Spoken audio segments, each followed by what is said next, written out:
नमस्कार, पद्मेश 24/7 में आपका स्वागत है। मैं हूं अर्चना मिश्रा। आगे बढ़ने से पहले सबसे पहले एक नजर आज की हेडलाइंस पर।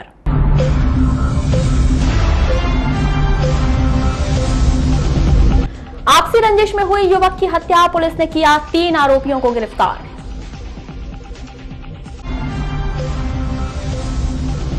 बस संचालन पर ऑपरेटरों का बड़ा ऐलान, 31 दिसंबर तक नहीं चलेगी बस।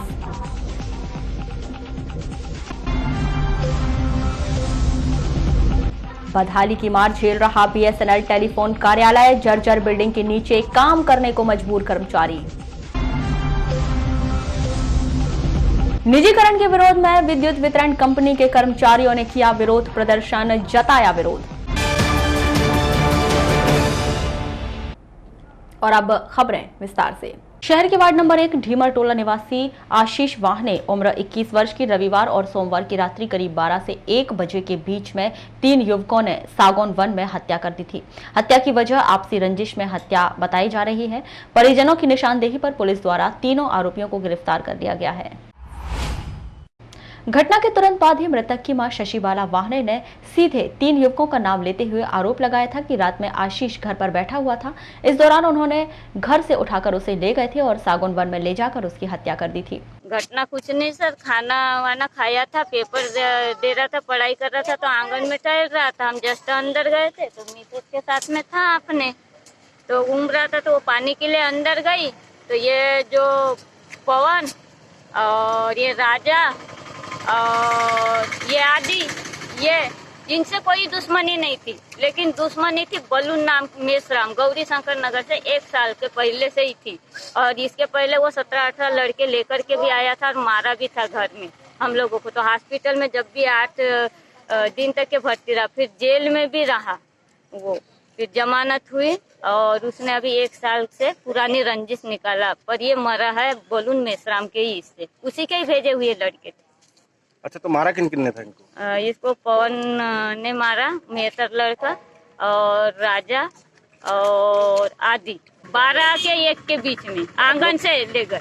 एडिशनल एसपी प्रतिपाल सिंह महोबिया ने पूरे हत्याकांड का खुलासा करते हुए बताया कि यह घटना पुरानी रंजिश की वजह से हुई है। मृतक की पत्नी ने पूर्व में मृतक पर दुष्कर्म का आरोप लगाया था। इसी के बाद से आरोपी और मृतक के बीच आपसी रंजिश हो गई थी। ये घटना ढीमर टोला वार्ड क्रमांक 1 की है, जहाँ पर आशीष वाहने का मर्डर हुआ। जब इसको अस्पताल ले गए, अस्पताल में इसने बताया, इसको अस्पताल ले गए थे आशिक, मुसलमान और नरेश, इसको उन्होंने बताया। इसके बाद पुलिस की टीम एक्टिव हुई और पूरे प्रकरण में रात भर में हमने उन तीनों आरोपियों को गिरफ्तार कर लिया। इसमें मुख्य आरोपी हैं, उसमें राजा, आदि और पवन, 3। इनका पूर्व में कुछ आपसी रंजिश थी, जिसको लेकर ही ये घटना हुई है। चालक परिचालक महासंघ और बस ऑनर्स एसोसिएशन के बीच आम सहमति बनाए जाने को लेकर कलेक्टर दीपक आर्य के द्वारा कलेक्ट्रेट के सभा कक्ष में बैठक का आयोजन किया गया, जहां पर विभिन्न मुद्दों पर चर्चा की गई, लेकिन बसों के संचालन को लेकर आम सहमति नहीं बन पाई। हालांकि ड्राइवर कंडक्टर को इस विषम परिस्थिति में खाद्य सामग्री प्रशासनिक तौर पर दिए जाने का फैसला लिया गया। वहीं चालक परिचालक महासंघ ने अपनी अनिश्चितकालीन हड़ताल को बरकरार रखने का निर्णय लिया। बस ऑनर्स एसोसिएशन के अध्यक्ष मुकेश चौहान ने यह स्पष्ट कर दिया कि 31 दिसंबर तक बसों का संचालन नहीं होगा। उन्होंने यह बात भी कही कि यदि ड्राइवर कंडक्टर को किसी भी प्रकार की समस्या आती है तो उनकी हर संभव मदद की जाएगी और इस अवधि में कंडक्टर ड्राइवर की हर विषम परिस्थिति में मदद की जा रही है। मैं ड्राइवर कंडक्टर हमारे रीढ़ की हड्डी है, उनकी हर जायज़ मांग का हम समर्थन करते हैं। और मेरे ज़िले में मेरे सभी समस्त बस ऑनर्स ने जो आवश्यक उनको सुविधा देना था, आवश्यक जो भुगतान करना था, वो भुगतान अपने ड्राइवर कंडक्टर और मालिक के बीच में एक समझौते के तहत भुगतान हुआ है। लेकिन अभी मेरे बस ऑनर्स की हालत बहुत ज़्यादा ख़राब है, क्योंकि छोटे बस मालिकों की संख्या यहाँ 90% है और बड़ी कंपनियों ने जो राहत देना था वो राहत दिए हैं। और हमने प्रशासन को इन सब बातों से अवगत करा दिया है और प्रशासन से साफ कहा है कि इनके लिए जो मदद शासन की ओर से हो सकती है वो यथासंभव बालाघाट प्रशासन करना चाहिए, सरकार करना चाहिए। हम उनके साथ खड़े हैं।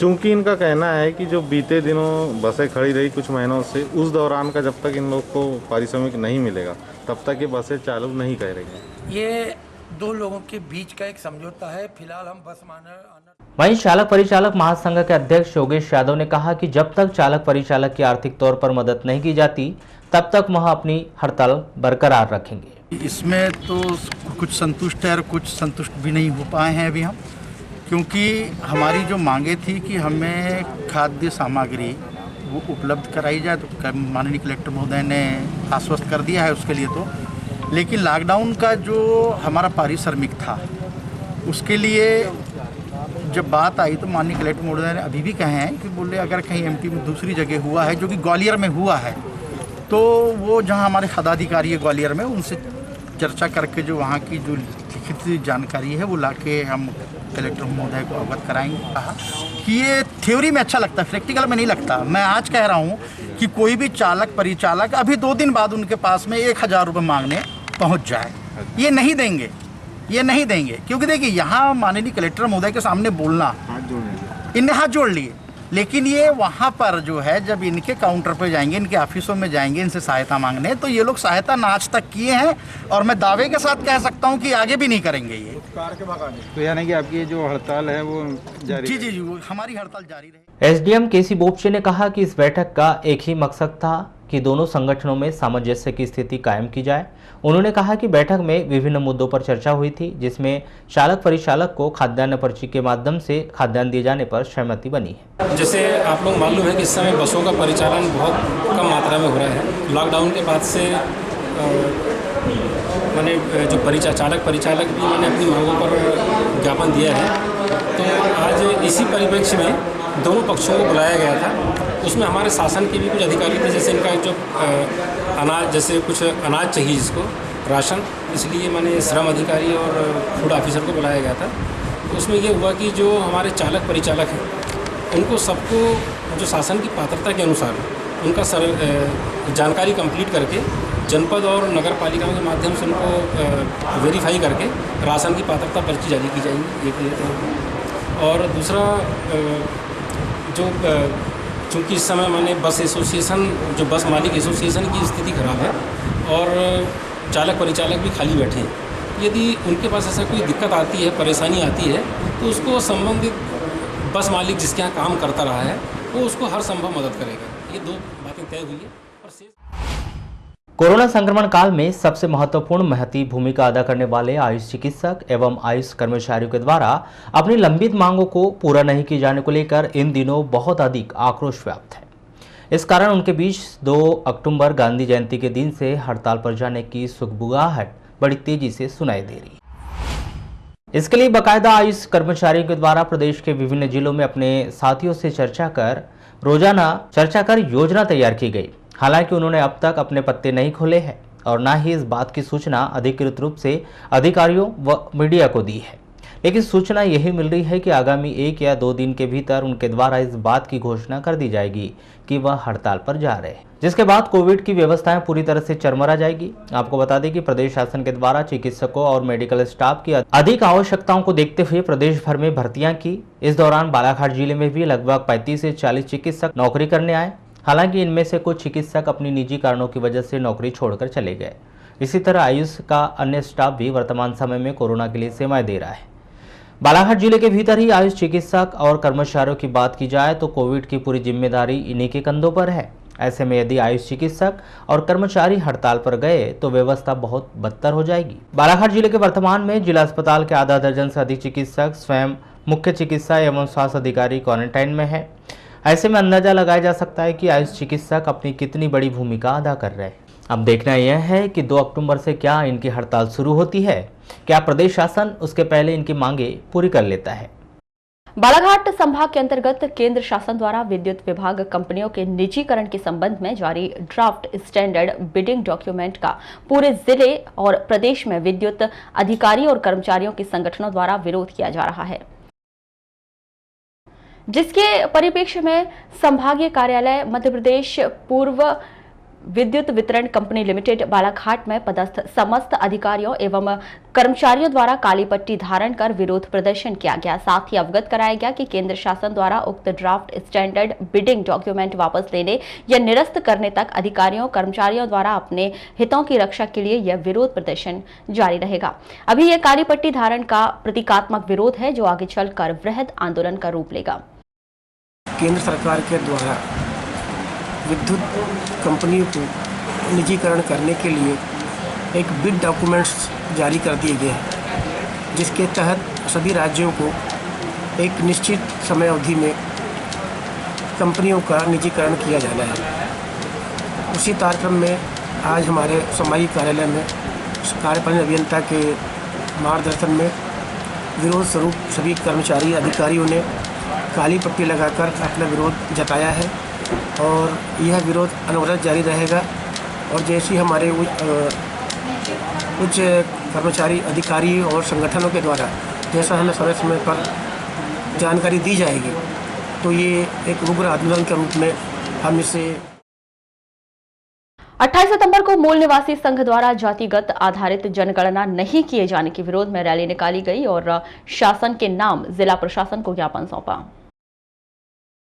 मूल निवासी संघ के पदाधिकारियों ने बताया कि शासन द्वारा बीते लंबे समय से जातिगत आधारित जनगणना नहीं की जा रही है, जिसकी बहुत अधिक आवश्यकता है।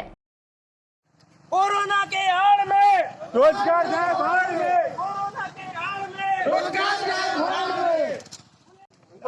मूल निवासी संघ केंद्रीय कार्यकारिणी के आह्वान पर मूल निवासी संघ जिला इकाई आज जो धरना आंदोलन का कार्य कर रही है। इसका कारण है कि इस देश में जो जातिगत जनगणना नहीं हो रही है। मूल निवासी संघ की मांग है कि जातिगत जनगणना होना चाहिए।